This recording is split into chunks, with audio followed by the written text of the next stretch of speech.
Capricorns, welcome to my channel. This is going to be a look at what the next 72-hour window has in store for you. I'm going to do a 6-card spread for you guys with the tarot, and then we're going to do about a 2-card pull for the oracle to see what your spiritual team's messages are for you. And oh, if you're new here, you want to see future readings, if you feel as if I resonate with you, feel free to subscribe and hit the notification bell. And if you want to get a personal reading, I will leave my information in the description box. Alrighty. So the first card that we're going to look at is going to be the general energy for you guys. So we have the King of Swords. And with this being in this position, this talks about making logical decisions or saying no more, cutting things off, setting boundaries. You could be at a point to where you're just irritated and you're going to be making it a point to cut off certain dead end relationships.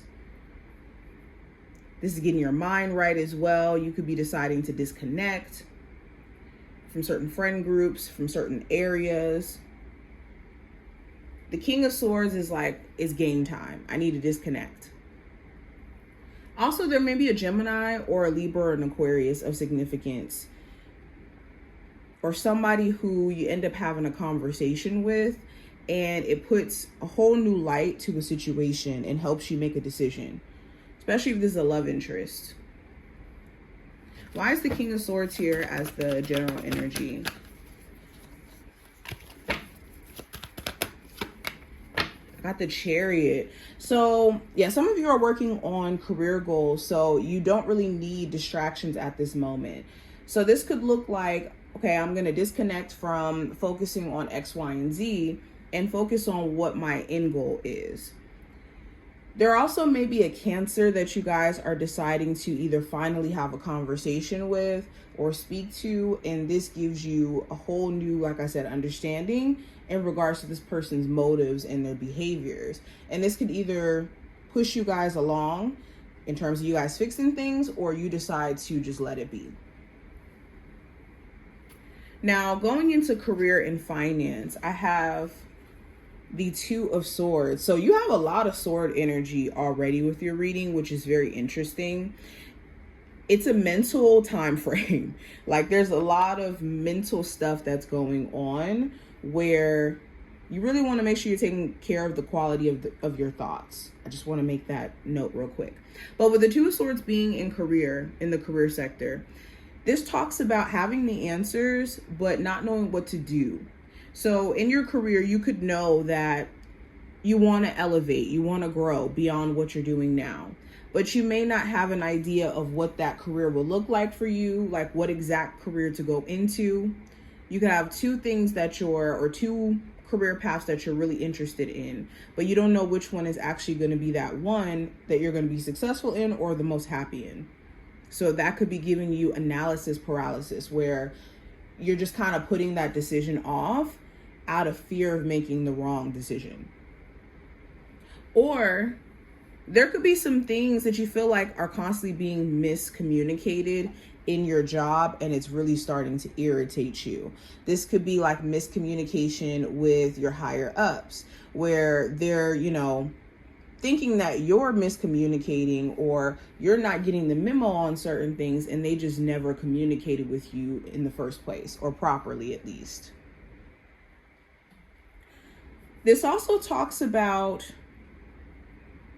a disconnect. Like, you may be finding yourself just mentally not present when it comes to work right now because of things going on outside of work. So it's making sure, again, that you do take care of your mental health. Now, for any of my Capricorns who have been looking to get a new job and you've been waiting to hear back, there still may be a slight delay in you hearing back on a decision that a possible employer is going to be, making for you. They still could be trying to sort out through like candidates and whatnot. Now, going into love, we have the Ten of Swords. So with love, yeah, a lot of you could be at your mental breaking point. If you're single at the moment and you've been single for a minute, you could feel like love right now is a little exhausting. And mentally, you just may not want to put your focus on that, especially if you have been healing and trying to get over some sort of betrayal where you were let down by someone who you really, really did care about. For some of my other singles, you could be dating somebody, but you could realize that they struggle with their mental health and they're struggling with letting go of their past. So it becomes this thing where you're disappointed. Or it's a process for you where you're dating somebody new and it's a process not to believe that things will just go bad because you guys are exploring where things could potentially go with them. Why is the Ten of Swords here? For some of my Capricorns, it's more so trying to move on from betrayal, I can't talk. Betrayal that may have happened in a relationship that you're currently in. Your person, may have cheated in the past, and it's this question of, can we move forward from this? If I trust this person again, is this going to backfire? Now, the advice for you. I have the 10 of Cups. So the advice is to center yourself emotionally and find your middle ground. Finding your baseline emotionally where you're emotionally content, irregardless of whether or not all factors in your life are perfect. Because there's always going to be something to fix. Like, we can always find something that's not perfect. We can rob ourselves, though, of being emotionally present or joyful or content by not focusing on the good things that we could amplify. Also, if there is family matters that's pressing, like family issues or family members that need your help, it's making sure that outside of taking care of family, that you're also taking care of you. Clarify the Ten of Cups. When it comes to a co-parenting relationship as well, it's making sure that you guys try your hardest to leave the conflict that you guys have with each other in terms of, personally, how you may feel about them as a person, or even how this person may feel about you personally. It's making sure you protect yourself so that you guys can have a healthy co-parenting relationship by not focusing on those things or not allowing them to bring the focus onto those things. Now, when it comes to the possible challenge you may experience during this time frame, I have the King of Wands.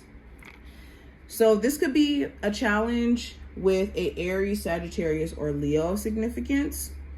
For others of you, this could be more so not a fire sign, but you may have a hard time understanding someone's actions and exactly why they're doing certain things for. It may be a huge mystery to you, like, why is this person doing this?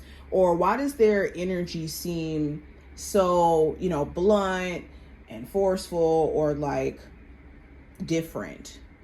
So that could be challenging for you to wrap your head around. Also, with the King of Wands, the challenge may be just irritation. Either someone is angry at you and it's like, okay, when are they going to stop being mad? Or you could be frustrated with someone else where it's like, this person is really pissing me off. Why is the King of Wands here in terms of the challenge? I got the Nine of Cups.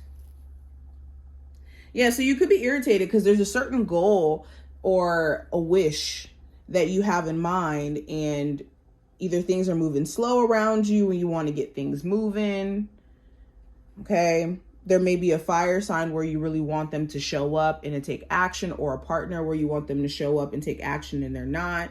So this could just be annoyances. Now, what I have for the outcome of this time frame, I do have the Eight of Swords. So this is addressing any mental beliefs that make you feel as if you're stuck, or where there may be answers or, clarity all around you. I think by the end of this time frame, there's a chance for you to remove the blindfold and be able to see it. A lot of times when we're in our head, we're not able to really see the truth.